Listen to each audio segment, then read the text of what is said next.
আমার নবীর অপমান সইবে না রে মুসলমান। বিশ্বের মুসলিম এক হও লড়াই করো। আমার নবীর অপমান সইবে না রে মুসলমান। বিশ্বের মুসলিম এক হও লড়াই করো। আমার নবীর অপমান সইবে না রে মুসলমান। ইসলামের বিরুদ্ধে যারা কথা বলবে তাদেরকে প্রতিহত করার জন্য কোটি মুসলমান জীবন দেওয়ার জন্য প্রস্তুত রয়েছে। আপনাদেরকে একটা কথা মনে করিয়ে দিতে চাই, আপনাদেরকে অবশ্যই মনে রাখতে হবে মুসলমান কখনো মরণের ভয় করে না, ঠিক কিনা?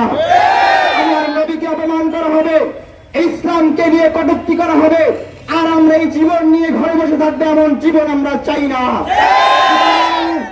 স্পষ্ট হুঁশিয়ারি বরগুনা থেকে আমরা দিতে চাই, ইসলামী ছাত্র আন্দোলন বাংলাদেশ আজকে আমরা তার নির্দেশনায় কেন্দ্রীয় নির্দেশনা আমরা মাঠে উপস্থিত হয়েছে।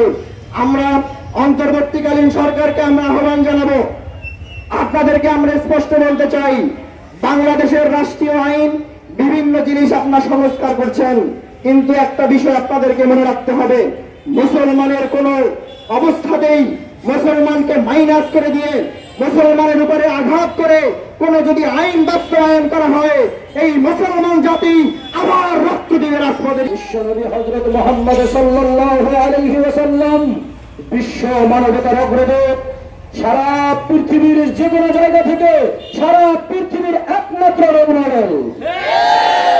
ভারতের দুই কুলাঙ্গার বিশ্বনবী হযরত মুহাম্মদ সাল্লাল্লাহু আলাইহি ওয়াসাল্লামকে নিয়ে কটূক্তি করেছে, এর প্রতিবাদে সারা বিশ্ব যখন উত্তাল রয়েছে, ভারতের নরেন্দ্র মোদী ও বিজেপি এখন পর্যন্ত কোন প্রতিক্রিয়া ব্যক্ত করে নাই। আমরা বলতে চাই, নরেন্দ্র মোদী দাদা দিদিকে পাঠিয়ে দিয়েছি মনে করেছেন বাংলাদেশিরা ঘুমিয়ে রয়েছে না।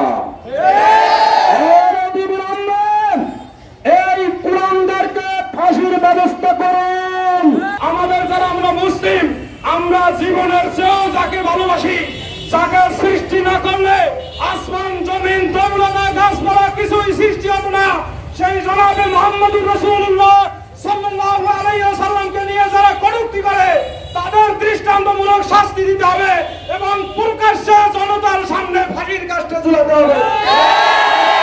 আমার নবীর অপমান